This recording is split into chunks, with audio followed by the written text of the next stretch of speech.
tout vient de Dieu. Est-ce que vous le croyez? Amen. Amen. Toute bonne chose vient de Dieu. Amen. Vous le croyez cela? Amen. Vous croyez que toute bonne chose vient de Dieu? Amen. Moi je le crois aussi. Dieu fait des grandes choses. Alléluia. Amen. Il y avait aussi cette femme pécheresse, Marie de Béthanie. Cette femme était pécheresse. Et la Bible nous dit que un jour que Jésus passe dans la ville de Béthanie qui était près de Jérusalem, ils arrivent, il va dans la maison de Marie, de Marthe et de Lazare qui était leur frère. Et quand il est arrivé dans cette maison, Marthe s'est mise tout de suite à se dépêcher pour préparer un repas. Et Marie, elle est partie s'asseoir au pied du Seigneur pour écouter la parole de Dieu, pour écouter ce que Jésus allait lui dire. Et Marthe, qui était occupée à faire plein de choses, il vient voir le Seigneur et lui dit, mais Seigneur, ça ne te dérange pas que Marie reste là? Il ne vient pas m'aider.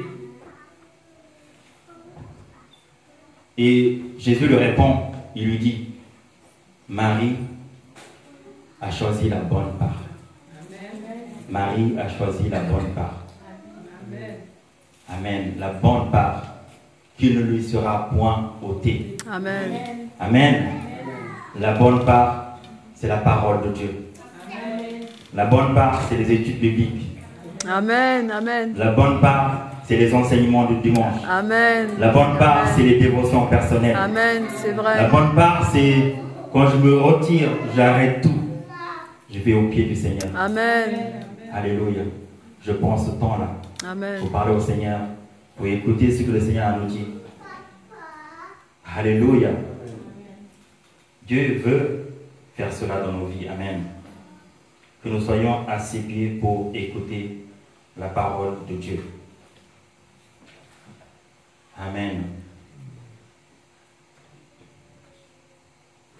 David. Qui était David? David est né à Bethléem. Il était dans... Si je considère sa vie, il était adultère et criminel. Oui, l'homme est selon le cœur de Dieu, oui. Mais sa vie passée est reconnue par cela. Il était méprisé par ses frères. On lui a donné le métier de berger, qui n'était pas très considéré à cette époque-là. Exact. On lui dit, va occuper des brebis dans les champs. Tes frères, ce sont des hommes, ils peuvent les combattre, ils vont être des vrais soldats. Mais toi, tu ne peux pas faire ça. Toi, tu vas t'occuper de... On l'a mis à part, dans ces champs, dans le désert, à s'occuper des brebis. Vous savez, des fois, quand vous êtes à part, parce que Dieu veut faire quelque chose avec vous. Amen. Dans ce désert, en tant que berger, Dieu l'a enseigné beaucoup de choses. Dieu, des fois, nous le met à part pour nous enseigner sa grandeur, sa puissance. Amen. Amen. Alléluia. Méprisé, abandonné, mais dans ce désert, dans Amen. ces endroits-là, Dieu l'a utilisé puissamment. Amen. Premièrement, à garder les brebis. Comment savoir garder? Apprendre avec les animaux, comment les conduire avec un bâton. Amen.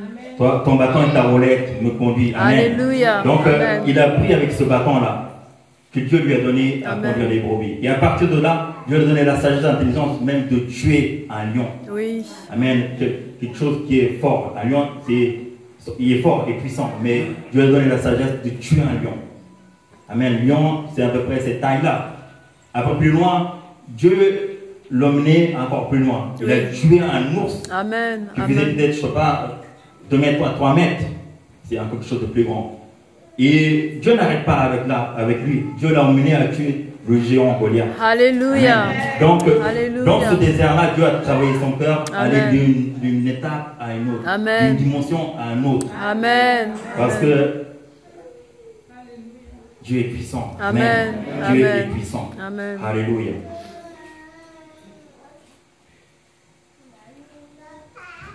Amen. Amen. Nous sommes là.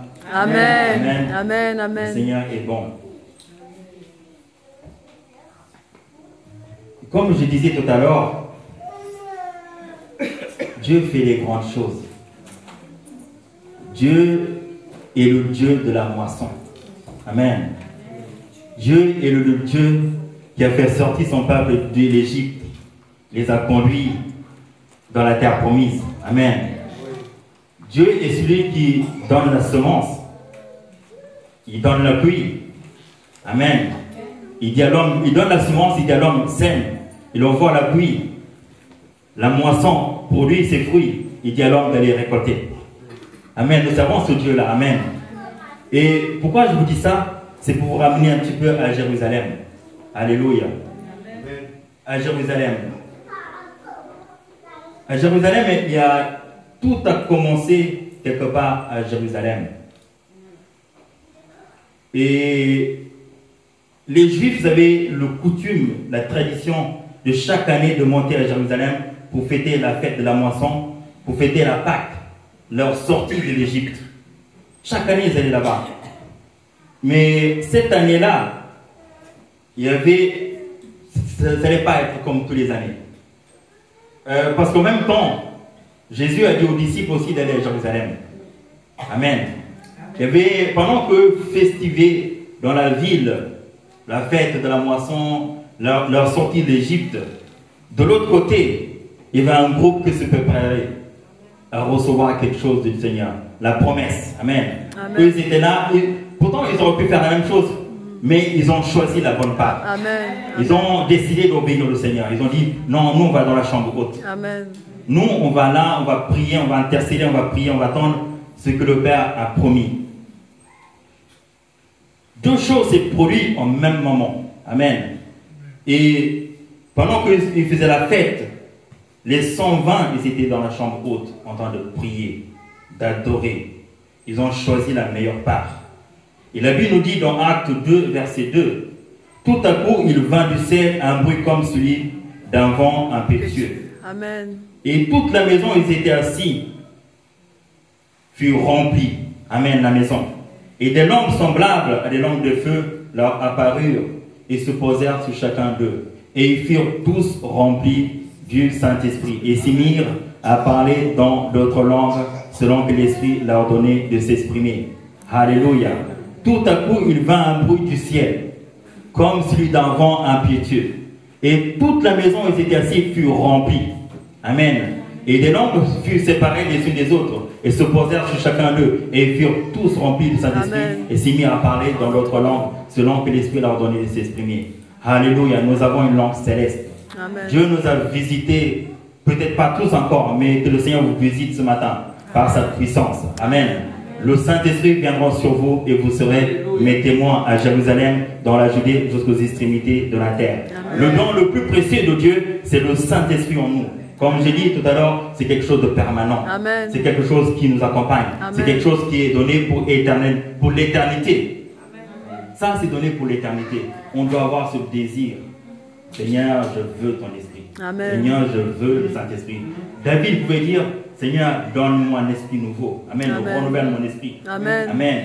Alléluia. Et on doit avoir ce désir de recevoir le don du Saint-Esprit. L'église est née. Alléluia. L'église est née dans Ikanarabaka Siki. Amen. Rabika Sokoria Kai. Alléluia. Ikanarabaka Sokoria.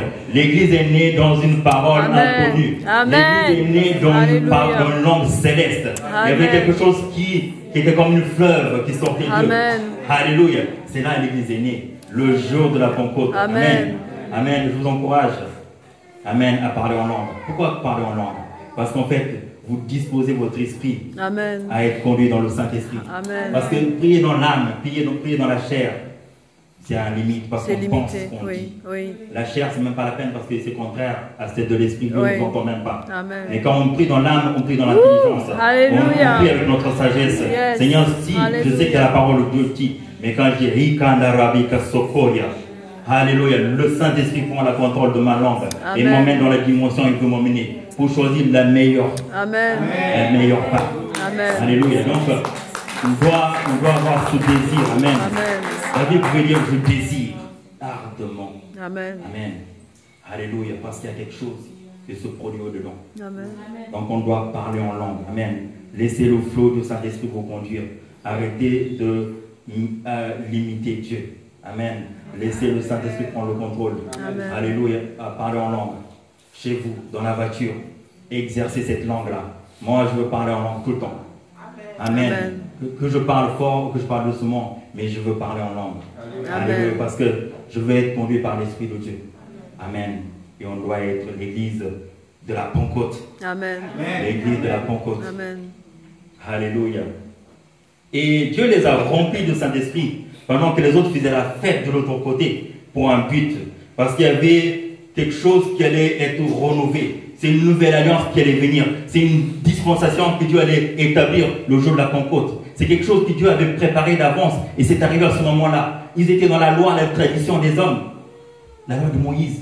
Mais d'un coup, de l'autre côté, il y avait les soldats qui étaient là, qui étaient prêts, qui parlaient en langue. Et la dispensation de la grâce est venue. Le Saint-Esprit. Ils ont commencé à parler. Et quand ils parlaient en langue, la Bible nous dit que des gens ont entendu. Le bruit était si puissant que les gens sont accourus pour savoir qu'est-ce qui se passait.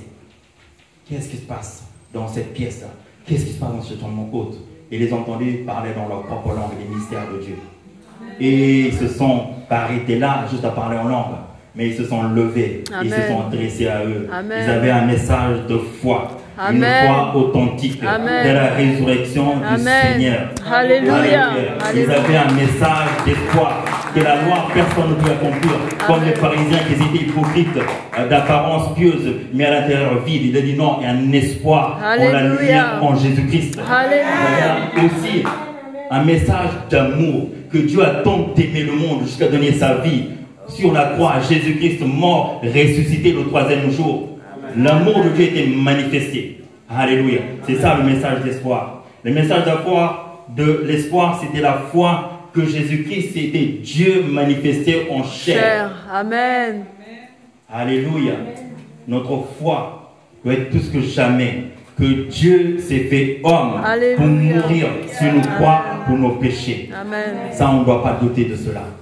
Alléluia. Il y avait aussi un message que Jésus-Christ était mort sur la croix. Il a versé son sang pour le rachat de tous ceux qui s'approchent et qui acceptent la croix. Amen. Par la repentance. Que chacun se confesse leurs péchés et qu'abandonne les vies passées. Alléluia. La vie passée doit être derrière. On doit avoir une nouvelle vie en Jésus-Christ. Amen. Le message qu'ils avaient, c'était un message d'un engagement. Ils devaient produire quelque chose en nous qui dit non, je vais m'engager par les eaux de baptême au nom de Jésus-Christ. Ils devaient produire quelque chose que le baptême s'est immergé dans l'eau et je sors pour marcher en nouveauté de vie. Amen. Alléluia. Toutes les choses sont passées sont anciennes et voici toutes les choses sont devenues nouvelles en Jésus-Christ. Amen. Il y avait aussi un désir que eux, ils ne comprenaient pas. Ils disent, mais ils sont ivres. Oh, il était 9h du matin. Non, nous ne sommes pas ivres comme vous le supposez. Non, non, non. Nous sommes ivres du Saint-Esprit. Nous parlons en langue. Nous exerçons une langue céleste parce que Dieu nous a visités. Amen. Il dit, l'Esprit du Dieu qui vous a donné vous conduira en toutes choses. Donc, ils parlaient en langue parce qu'ils avaient reçu quelque chose. Et on doit avoir... Vous avez ce désir quand je parle en langue. Et vous avez ce désir quand le pasteur parle en langue. Vous avez le désir quand la sœur Nathalie parle en langue. Elle dit, je veux recevoir ce qu'ils font. Amen. Amen. Vous avez ce désir. Amen. Seigneur, je veux recevoir cette Amen. Seigneur, je veux recevoir la langue céleste. Vous avez ce désir ce matin? Amen. On doit être de ceux qui vont désirer, alléluia, recevoir le don du Saint-Esprit. Amen. Si vous n'avez pas reçu le don du Saint-Esprit, il vous manque quelque chose. Il vous manque quelque chose dans votre vie. Alléluia. Et aussi, le message, c'était, et Pierre pouvait leur dire, séparer de ce monde et marcher dans la sainteté, marcher une vie sainte. Amen. On doit avoir une vie qui est séparée du monde. Amen. Tel est le message que Dieu a pour chacun d'entre nous. Amen. Et ce message, là où nous sommes, nous devons dire, proclamer. Amen. Jésus-Christ est vivant. Amen. Jésus-Christ est vivant. Alléluia.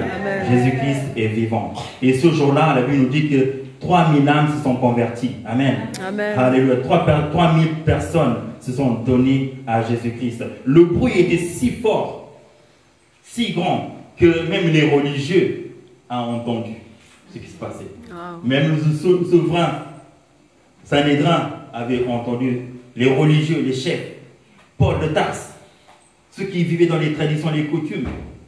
Et ils ont décidé maintenant de dire on va les faire taire. Non, ils ne peuvent pas être devant nous. Non, c'est nous qui avons la religion. C'est nous qui avons les choses de Dieu. C'est nous qui avons la Torah. C'est nous qui avons la parole vivante. C'est nous qui avons la loi. Mais ils ont oublié que Dieu maintenant a changé les dispensations. Alléluia. Non, c'est une nouvelle ère. C'est le renouveau. C'est ramener les choses à l'état, l'origine. Amen. Comme Adam et Ève avant de pécher. Amen. Ils étaient dans la présence de Dieu. Quand ils ont péché, ils sont sortis de la présence de Dieu. Oui. Maintenant, quand l'Esprit est venu, Amen. ils étaient Merci, dans la présence Seigneur. de Dieu. Amen. Il n'y avait pas besoin de faire les rituels. Alléluia. C'était une nouvelle ère qui commençait. Amen. Donc, ils ont dit non, on va les faire taire. On va les faire taire. Et donc, ils ont chargé Saul de cette mission, d'aller dans toutes les provinces, d'arrêter les chrétiens, tous ceux qui proclamaient le nom qui est au-dessus de tous les noms, le nom de Jésus-Christ. Amen. Amen. La Bible parle que les genoux fléchira, les noms confessent qu'il est Seigneur. Amen. Des genoux fléchira, des langues confessent qu'il est Seigneur. Et Paul voulait arrêter le nom qui ne peut pas être arrêté. Non, Non. c'était impossible. Donc il a essayé avec ses forces, avec le mandaté des chefs religieux. Il a persécuté les chrétiens. Il allait de province en province, comme j'ai dit tout à l'heure. Et il a arrêté beaucoup de chrétiens. Et il a même participé à la mort d'Étienne. Il était présent. Il était d'accord. Parce que Étienne parlait de Jésus-Christ. Étienne évangélisait. Étienne annonçait la bonne nouvelle. Et ils l'ont tué. Ils ont enfermé beaucoup des saints. Il parcourait des villes en ville. Et là, un jour qu'il était sur le chemin de Damas, et là, sa langue a confessé qu'il est Seigneur. Amen. Ses genoux sont tombés par terre. Amen. La Bible dit que la lumière est venue sur lui. Une lumière inaccessible. Amen. Amen. Et de là, il fut frappé. Où? Ses yeux. Amen. Ses yeux furent frappés. Il est devenu aveugle. Il avait les yeux ouverts, mais il tâtonnait. Il ne savait plus c'était où le chemin de Damas. Amen. Il avait le mandat des hommes, mais Dieu l'a arrêté. Il dit non, non, non. Maintenant tu t'attends, on va te prendre par la main et on te ramène dans la ville de Damas, chez la maison de Judas. Amen. Ça, c'est la puissance de Dieu. Donc on l'a ramené dans cette maison-là. La Bible nous dit qu'il est resté 3 jours, ni boire, ni manger. Et je pense qu'il y a beaucoup de choses qui s'est brûlées dans son cœur. Déjà, les martyrs, arrêter les chrétiens, persécuter. Et plus ils persécutaient, plus il y avait des chrétiens qui se levaient. Étienne, qui, avant de mourir, non, n'imputait pas ce péché sur eux. Et je vois Étienne qui disait, je vois le Seigneur assis sur le trône, la droite de Dieu. Donc toutes ces choses-là, sûrement qu'il va repasser dans son cœur. Il dit, il y a quelque chose. Et en plus de ça, quand Jésus l'a arrêté, il a dit, tu me persécutes. Il n'a pas dit, tu persécutes Pierre, Jean, Jacques, les disciples. Il a dit, non, c'est moi qui te persécute. C'est Jésus que tu persécutes. Donc il était confronté à Dieu lui-même. Amen. Alléluia. Et de là, il repassait ces choses dans son cœur. Et il a choisi la bonne part. Amen. Amen. Amen. Il a choisi la bonne part. Il a dit maintenant, non. Les religieux, les pharisiens, je laisse de côté. Je vais me convertir à un christianisme. Je deviens chrétien. Alléluia. Je vais être maintenant de côté des disciples. Et son nom fut changé. Il s'appelait plus Saul de Tarse, mais Paul de Tarse. Alléluia. Quel changement radical. Amen. Et il s'est levé, il a commencé à parler du Seigneur. Marie de Béthanie, comme j'ai dit tout à l'heure, une femme pécheresse. Quand Jésus est arrivé dans cette maison, il s'est mis à ses pieds pour la première fois. Et il devait entendre la parole du Seigneur. Et certainement que le Seigneur lui a parlé de tant de choses. Certainement que le Seigneur lui a dit, je vais être crucifié, mais je serai ressuscité. Il était parmi les femmes qui allaient au sépulcre plus tard. Cette femme pécheresse, peut-être, il vivait dans la culpabilité, la honte, le rejet. Peut-être qu'elle sortait à des heures qu'elle pouvait croiser personne, parce que sa vie était connue et vue peut-être des autres, parce qu'on l'appelait femme pécheresse. Ça veut dire qu'elle vivait dans le péché. Ce n'était pas quelque chose de caché, c'est quelque chose qu'on le savait. Et quand elle a rencontré le Seigneur pour la première fois, il s'était assis au pied du Seigneur pour écouter la parole de Dieu. Mais la deuxième fois qu'elle a eu cette occasion, pendant que Jésus était à table, la Bible nous dit qu'il n'a regardé ni à gauche ni à droite. Il s'est avancé, il s'est humilié au pied du Seigneur, en versant de l'huile et le parfum. Il a mis ses cheveux pour adorer, parce qu'il a compris qui était Jésus-Christ. Donc elle a commencé à adorer le Seigneur. Amen. Donc on voit ici que Dieu manifeste quelque chose en nous qui produit un désir de le poursuivre, de le chercher, de dire il y a quelque chose en lui. Amen. David, l'homme, comme j'ai dit tout à l'heure, j'ai commencé à dire, il a fait tant de choses jusqu'à convoiter la femme d'un soldat. Et après avoir convoité cette femme, il a commis l'adultère avec elle. Et en sachant que cette femme était mariée, il a mis le mari de cette femme au front du combat afin qu'il soit tué. Et après, il a pris la femme de ce soldat pour lui-même. C'est quelque chose de grave. Mais un jour, l'Éternel lui a saisi de lui. Comment? Il a envoyé l'homme de Dieu. L'homme de Dieu est envoyé par Dieu. L'homme de Dieu est envoyé par Dieu pour une mission. Amen. Le prophète Nathan vient le voir. Il a bien arrangé, bien mis des couches sur sa vie de péché pour que personne ne voit dans son habit somptueux, royal. Je suis le roi d'Israël. Et Nathan vient et lui donne, il illustre une histoire que lui-même a dit, mais comment un homme peut faire des choses comme ça? Et il lui dit, non, cet homme c'est toi. Cet homme c'est toi. Et il a réalisé que l'Éternel même l'a saisi. Oui. Et il a choisi la bonne part. Il s'est repenti. Amen. Il a demandé pardon à Dieu. Amen. Il s'est humilié dans le jeûne. Il a pleuré. Il a dit, Seigneur, pardonne-moi. J'ai fait ce qui est mal à tes yeux. Seigneur, je ne mérite pas, mais sois juste dans ta sentence. Amen. Le psaume 51 nous parle de la repentance de David. Comment il s'est humilié devant le Seigneur. Et Dieu l'a relevé. Il a compris que Dieu lui a pardonné. Et maintenant, il a dit, je désire ardemment habiter dans la maison de l'Éternel. Une chose, je veux faire, c'est admirer, contempler. Amen. Sa grandeur, sa puissance. Alléluia. Alléluia. Amen. Il s'est repenti de ses péchés. Alléluia. Et il voulait rester toute sa vie dans la maison de l'Éternel. Alléluia. Mais ça, je vous encourage à être des disciples du Seigneur comme Marie. Amen. Frère, je aimerais que tu sois comme David, l'homme selon le cœur de Dieu. Alléluia. Et dans toutes ces choses-là, on doit être bien disposé. Amen. On doit être bien disposé dans l'esprit pour recevoir et entendre la parole de Dieu. Oui. Quand vous ouvrez la Bible, est-ce que vous ouvrez votre cœur? Que c'est Dieu qui vous parle. Amen.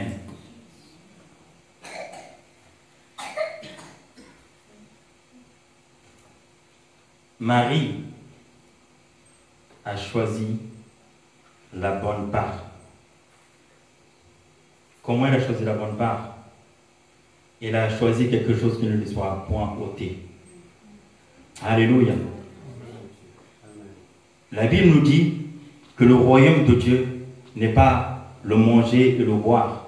Marthe est partie directement dans les préparations des choses pour nourrir le corps, qui a bien fait aussi. Mais ce moment-là, il fallait saisir des choses éternelles pour être efficace dans les choses temporaires. Amen. Alléluia. On doit faire des sacrifices dans le jeûne, la prière après pour bien manger. Alléluia. Amen. Amen. Que le Seigneur vous bénisse. Amen. Amen. Et Marie a choisi la bonne part. La Bible nous dit, cherchez premièrement le royaume de Dieu et sa justice. Cherchez premièrement le royaume de Dieu et sa justice. Et toutes choses vous seront données par-dessus. Tu aimeras l'Éternel ton Dieu de tout ton cœur, de toute ton âme et de toute ta force. Dans Matthieu 2, 37, il dit, tu aimeras le Seigneur ton Dieu de tout ton cœur, de toute ton âme et de toute ta pensée. Donc, il y a une démarche à chercher le royaume de Dieu. Amen. On doit chercher le royaume de Dieu. On doit arrêter pour comprendre le royaume de Dieu. Alléluia. Amen. Amen. La chair a des désirs contraires à celle de l'esprit. Mais nous voulons marcher par l'esprit. Nous ne voulons pas conformer au monde et les choses du monde. Alléluia. Et c'est pour ça que c'est très important, quand nous sommes dans la maison de Dieu, on doit être concentré. On doit disposer d'une façon à recevoir la parole de Dieu. Alléluia. Alléluia. David a dit, je demande à l'Éternel une chose que je désire ardemment. Je voudrais habiter toute ma vie dans la maison de l'Éternel pour contempler la magnificence de l'Éternel et pour admirer son temple. La maison de Dieu, avant, ça pouvait être simplement un lieu, une rencontre, une manifestation. Il décrivait, là c'est la maison de Dieu. Je prends l'exemple de Jacob. Jacob, pendant qu'il a pris une pierre pour faire son chevet, et s'il s'est endormi, il a eu une vision, il voyait l'échelle qui montait de la terre jusqu'au ciel, les anges qui descendaient et montaient, et quand il s'est réveillé, il a dit certainement Dieu était là. Amen. Il a oint cette pierre d'huile. Il a dit, je lui donne le nom de Bethel. C'est ici la maison de Dieu. Amen. Pourtant, c'était dans le désert. Hein. Oui. Mais la présence de Dieu a fait que c'est la maison de Dieu. Amen. Alléluia. Moïse, devant le buisson ardent, quand Dieu lui s'est saisi, une fois qu'il sortait, il a dit non, tu ne peux pas rentrer comme ça dans ma présence. On est ôté sur les pieds. Amen. Et il a ôté sur les pieds, il a dit c'est une terre sainte. C'est la présence de Dieu qui était là. C'est comme la maison de Dieu. Alléluia. Plus Dieu lui a donné le plan du tabernacle où il y avait l'arche de l'alliance, Dieu résidait aussi dans ce lieu-là. David, quand il a ramené l'arche de l'alliance dans le palais royal, il y avait un endroit, donc il a reconstruit le tabernacle. Il y avait aussi la présence de Dieu. C'était la maison de Dieu, ou le temple de Dieu. Amen. Salomon a fait quelque chose d'encore de plus grand. Où la Bible nous dit quand il a fait les sacrifices, Dieu est descendu. Et la Shekinah de Dieu était là. C'était la maison de Dieu aussi. Alléluia. Jésus a dit à Pierre, sous ce pierre, je bâtirai mon église. Les séjours des morts ne pourront point contre elle. C'était aussi la préparation où Dieu allait bâtir la maison de Dieu, l'église. Jésus a dit aux gens qui étaient dans le temple, il a renversé tout ce qui était là parce qu'ils ont fait de sa maison une taverne de voleurs. Il a dit non, ma maison sera la maison de prière. Amen. Alléluia. Mais Dieu a dit encore, est-ce le bâtiment suffira pour m'accueillir? Les cieux des cieux ne peuvent contenir la présence du Seigneur. Il a dit, j'habiterai en vous. Amen. Alléluia. Merci. J'habiterai en vous. Et c'est passé le jour de la Pentecôte. Alléluia. Je serai en vous. Je marcherai avec vous. Amen. La présence de Dieu en nous. Nous sommes le temple du Saint-Esprit. Amen. Nous sommes le temple de Dieu. Amen. Donc, quand je marche comme le temple de Dieu. Amen. Alléluia. Amen. Quand je viens ici, nous sommes le corps, le temple de Dieu. Amen. Alléluia. C'est nous que nous avons ramené la présence. Amen. De Dieu. Amen. Alléluia. Et Dieu veut nous enseigner quelque chose ce matin. Alléluia. Qu'est-ce qu'il veut nous enseigner? Ces trois personnes étaient des pécheurs. Oui. Ils avaient une vie ancienne qui était méprisée. même à dire, non, ces gens-là, il ne faut pas les regarder. Ils ne méritent pas la gloire, la présence de Dieu. Mais un jour, Jésus les a saisis. Jésus les a saisis. Et leur vie fut changée. Ils marchaient comme ça, dans la boue du péché, dans l'adultère, dans les crimes, dans les passions, dans les choses, dans le plaisir. Mais quand Jésus les a touchés, ils ont changé. Ils ont fait volte-face. Amen. Ils ont dit non, maintenant je vais marcher avec celui qui m'a saisi. Amen. Alléluia. Ils ont voulu continuer. Ils ont dit non, on va marcher dans la voie de l'éternité. Alléluia. Alléluia. Amen. Merci Seigneur Jésus. Merci Seigneur Jésus. On doit avoir une vie passée